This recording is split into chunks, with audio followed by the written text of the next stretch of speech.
Is the union just the latest scapegoat for the BOP? If you have a loved one in federal prison, pay attention to this important post. Over the last 24 hours, we've heard that the union's master agreement has been terminated by the federal prison system, or the Bureau of Prisons. I was directed to an OIG report from 2021 that talked about how the union was delaying the rollout of the First Step Act.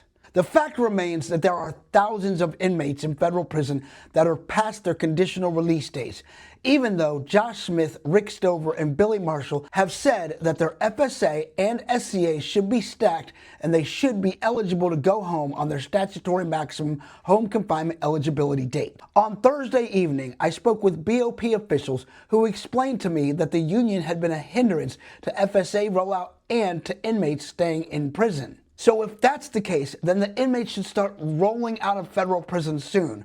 But I was stopped dead in my tracks by two people that used to be union members and have no affinity or love for the union that said, wait, take a look at this, Kyle, including Eric Spears, the former elected union president at the FDC in Miami, pointed me to this report from the Office of Special Counsel. Back in 2022, the union at the FDC in Miami, also known as the building, pointed out to the Office of the Inspector General and the Office of the Special Counsel that there were inmates being held past their date, sometimes with 600 plus days to go. If you want to see it for yourself, put the word union in the comments and I'll send you a link. But this has been eye-opening because according to Spears and other union officials that I've talked to, the union has been a watchdog group not just for the staff, but for the inmates as well. Because in this whistleblower report, it details the fact that there were inmates held past their FSA release dates in federal prison and because they were held so long that put them at risk. So the official word from the BOP leadership is that this is a good move